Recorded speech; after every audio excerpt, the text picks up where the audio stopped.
Welcome to TRT World. I'm Nadja Muftic, and in this week's Across the Balkans, we bring you the latest stories from the region and how countries, governments, and the population are affected.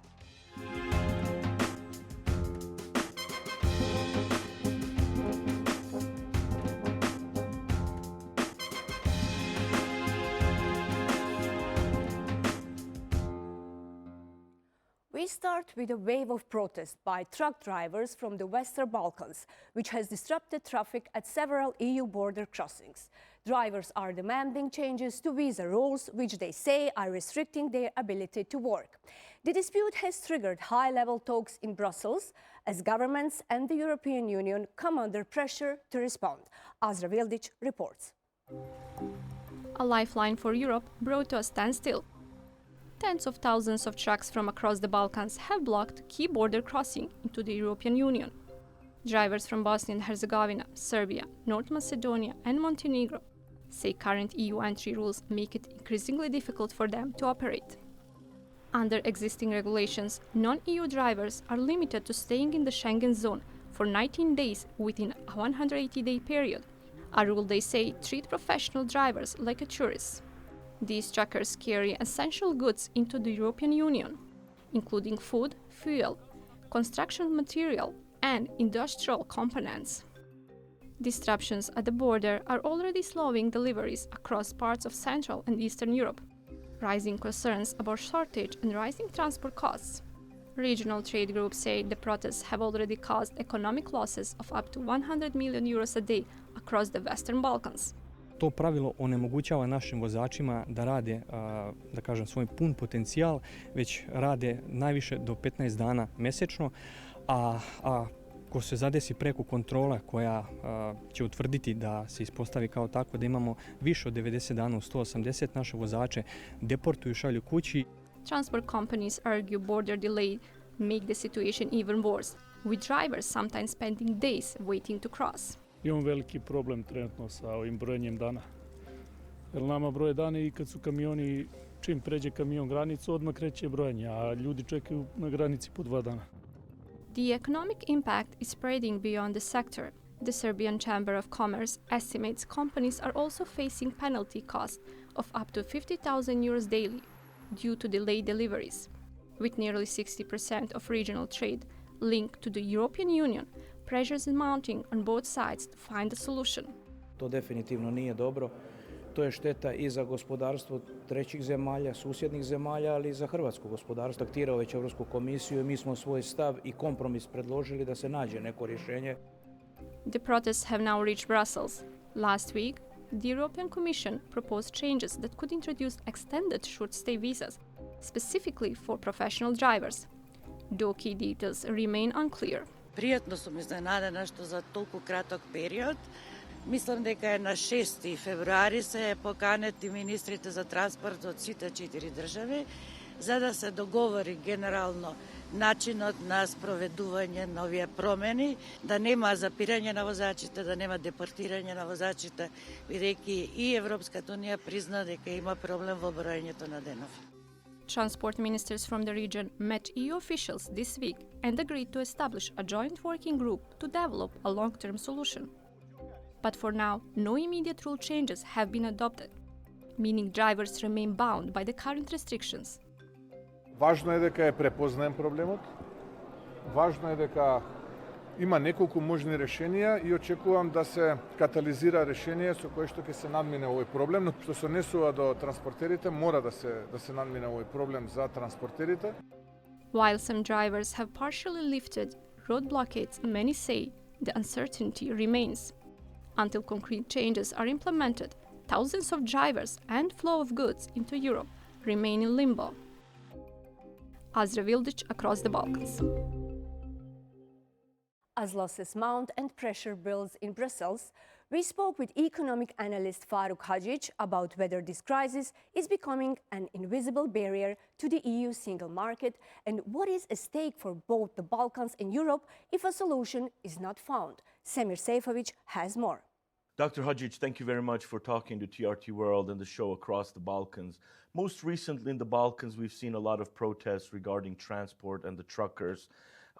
with the digital enforcement of the 90 to 180 day rule via the entry-exit system of the European Union, this has turned a lot of paperwork into very costly matters, over 100 million euros on daily losses which Western Balkans transporters have.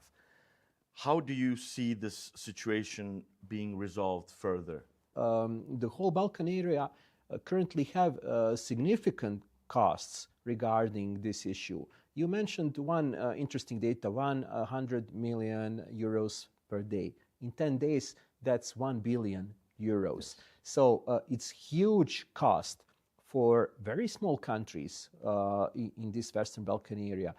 There are not so many citizens in general population in all those countries. So it is in general huge burden for ordinary economic situation in those countries.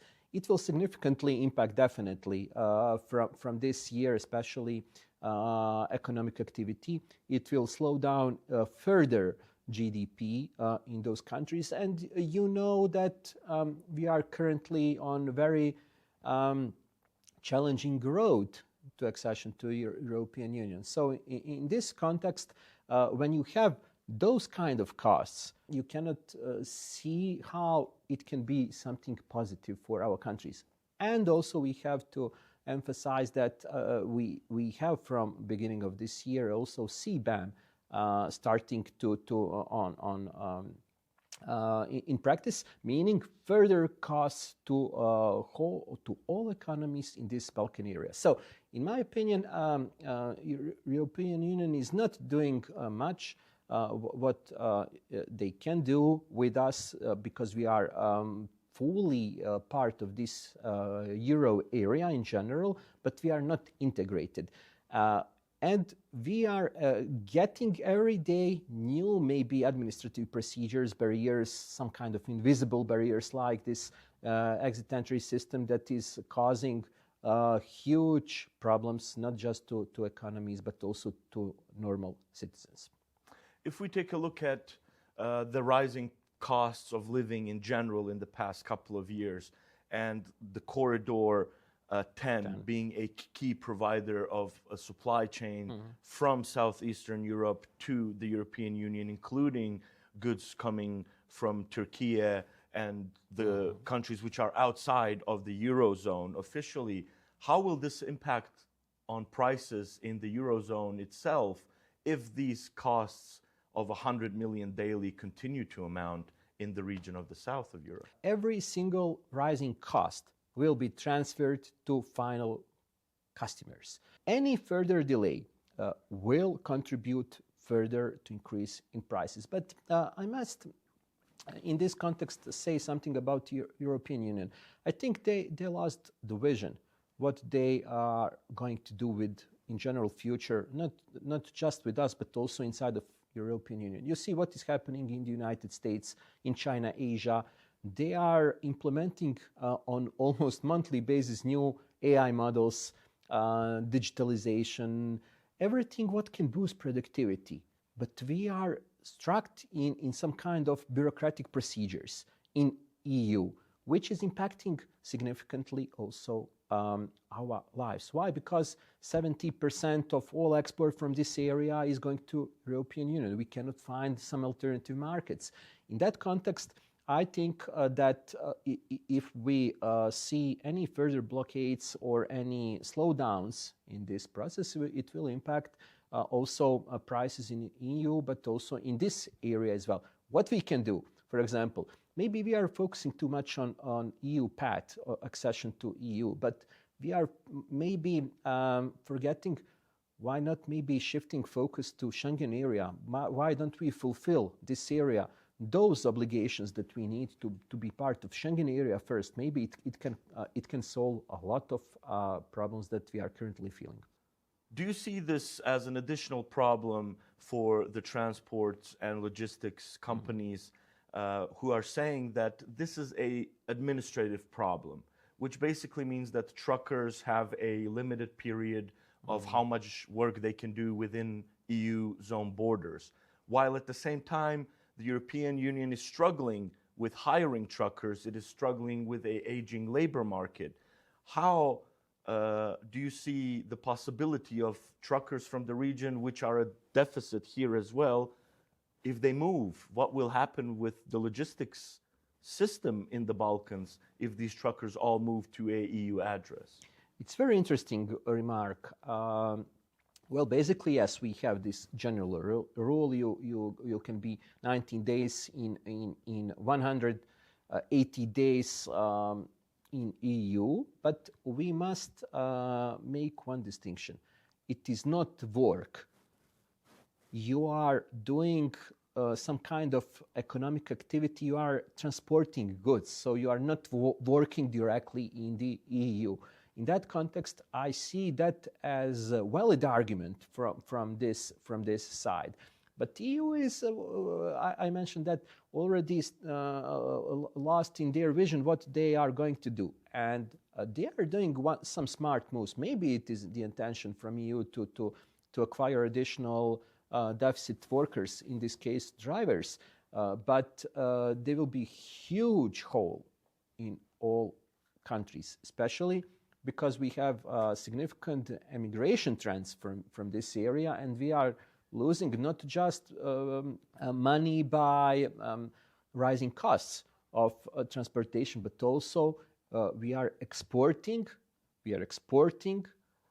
human capital, and we are getting nothing from let's say from EU for in that. Return. So they are receiving full persons ready for work to contribute to their economic activity, and we are losing here human capital. We are using unpaid taxes because of those people are not contributing anymore, and we invested significant amount of money in their education. If we take a look at the protests, and if this does truly happen, if logistics companies move into EU borders and this region is left without the professional skills, is the EU not in a sense also contributing to additional economic burdens in the south of Europe? Yes, and what is worrying me, who will live here in maybe next 20, 30 years.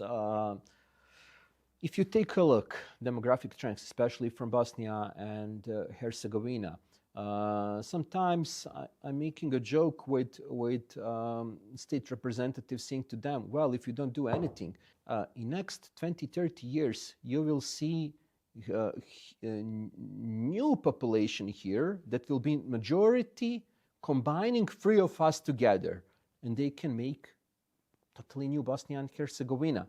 Maybe without entities, without cantons, without any, they can do anything they want, because we know trends, especially how many older population will be here in Bosnia, how much money we need to provide for pensions, for social cares, for other expenses from the budget.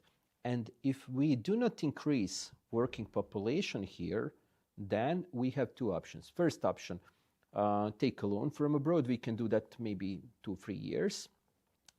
Second option, import of foreigners. But those foreigners are not from North Macedonia, Serbia, Montenegro, Albania, Kosovo. They are from India, Pakistan, Bangladesh, and Africa. So probably we will create totally new demographic Western Balkan area. And it is interesting to see how EU will take a look about this area if there is this kind of demographic shift. So 10, 20 years will come very fast, but we need solutions promptly. We turn our attention now to Serbia, which has announced plans to double its military capabilities over the next 18 months. Its aim is to place Serbia among the top 50 armed forces in the world by next year. Military procurement has been accelerated and compulsory military service is set to return. Jelena Milutinovic has this story. Most of today's students only know the army from stories told by older generations. Compulsory military service in Serbia was abolished in 2011 when they were still children. The potential return of a 2.5-month service has sparked debate among young people. Zadovoljan sam, mislim da će nam samo pomoći. To je to generalno. Generalno ne treba dugo, tako da neće nešto pretjerano da šteti studijama i tako to, a opet će nam moći da se izagrijemo bolje kao ličnost. Vidim ideju, ali mislim da to trajanje od 2 mjeseca nema nikakav značajan uticaj i da je to samo bespotrebno trošenje novca i resursa na nešto što nema nekog pretjeranog smisla. Tako da se u principu ne slažem sa tim. To nije neki vremenski period koji je dugačak za nas, tako da svako može da svako ode, da prođe taj vojni rok, da vidi kako je tamo, da osjeti, da malo i ojača. Doduše, dosta naših generacija nije ni vojno sposobno, ni generalno fizički osposobljeno. Zdravko Ponoš, former chief of general staff, now one of the leading opposition figures, says the proposed military service won't fix the long-standing problems in the Serbian armed forces. Više služi za to da se kaže, to mi sad imamo ne znam koliko hiljada ljudi koji su prošli neku vojnu obuku i imamo na papiru neku vojsku. Nemamo suštinski. Profesionalizacija nije urađena kako treba i sad tih 16 generacija koje su proćerdane ne mogu da se nadoknade tako što ćete nekoga upisati u vojnike tako što je 75 dana bio u uniformi, naučio da veže čizme, da nosi pušku i tako to je. Alongside preparing barracks for future recruits, Serbia is stepping up its military procurement. As part of its modernization efforts, Serbia has acquired Chinese air defense systems and combat drones, Israeli missile systems and Russian electronic warfare equipment, while French-made fighter jets are being procured. Officials say one of the reasons for strengthening the military is the formation of new alliances among neighboring countries. The Serbian government insists the aim is to ensure Serbia can defend itself independently while maintaining its neutrality. Last year's military parade showcased Serbia's growing capabilities amid warnings that a joint declaration on defense cooperation signed by Croatia, Kosovo and Albania poses a security concern for Serbia. Veoma smo zabrinuti zbog formiranja vojnih saveza u našem okruženju protiv Srbije i u skladu sa tim se ponašamo odgovorno, ozbiljno, ne provocirajući bilo koga, ali želeći da odvratimo svakoga ko bi izvršio agresiju na našu zemlju. Beyond sending a signal of military strength to the region, military analyst Aleksandar Radić says the messaging is primarily meant to mobilize domestic support. Vučićeva agresija u verbalnim istupima uznemirava region, zato što daje mnogo argumenata za strah u Sarajevu, Zagrebu, Prištini, za otvaranje pitanja šta se to zapravo dešava u Srbiji. Da li Srbija priprema rat, da li se priprema za invaziju na neke druge zemlje. Ali realnost je da su to poruke usresređene na njegove pristalice, usresređene na projekciju izbora. I da vojska Srbije u ovom trenutku jednostavno nema ni dovoljno ljudi da bi pokrenula sredstva koja dobije na raspolaganju. Duboka kadrovska kriza u vojsci Srbije obesmišljava brzu modernizaciju jer ne može da se prati zapravo taj tok i da se stvori jedan efikasni vojni mehanizam. Radić adds that arms purchases are often also a way to secure international support, both from Eastern and Western nations. Imam utisak da mnoga sredstva su kupljena zato što su proizvedena u nekoj zemlji, zato što je to proizvod političke potrebe, a ne činjenice da je baš to sredstvo određenog porekla potrebno vojsci Srbije. I možda najveći problem je netransparentnost u tim nabavkama. Ova vlast drži tajnom i to koliko Srbija ima vojnika, što je gotovo nezamislivo zadnjih 50 godina. Otkad OEBS postoji, to ne bi trebalo da je tajna. Znači, ima objektivnih razloga za naoružavanje, ali način na koji se to radi je uglavnom posljedica prirode ovog režima koji je autokratski. Conscription is set to begin at the earliest in December. This marks the next stage of reforms in Serbia's defense system. At the same time, equipment upgrades and modernization continue. Jelena Milutinović, Across the Balkans, Serbia. And as Serbia continues to modernize its military capabilities, some neighboring countries have increased defense spending and in some cases explored new defense cooperation agreements. Adama Munu takes a closer look. The Balkan region has long been shaped by deep-rooted tensions, from 19th century conflicts to the wars that followed the breakup of Yugoslavia in the 1990s. While the region is now more stable, security concerns remain fragile. The accession of Croatia, Slovenia, Montenegro, and North Macedonia to NATO has strengthened collective security in parts of the region. But outside the alliance, unresolved political and territorial disputes continue to influence defence planning. Underlying tensions persist among non-NATO actors, including Kosovo, Bosnia and Herzegovina, and its smaller entity Republika Srpska, as well as Serbia. This dynamic has helped drive renewed investment in military capabilities and security cooperation. In October last year, Croatia reintroduced compulsory military service after suspending it in 2008 when the country shifted to a fully voluntary system.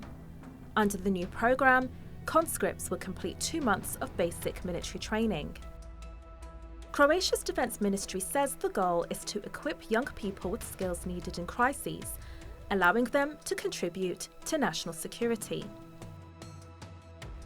Croatia signed a trilateral defense cooperation agreement with Albania and Kosovo, covering joint training and defense industry cooperation.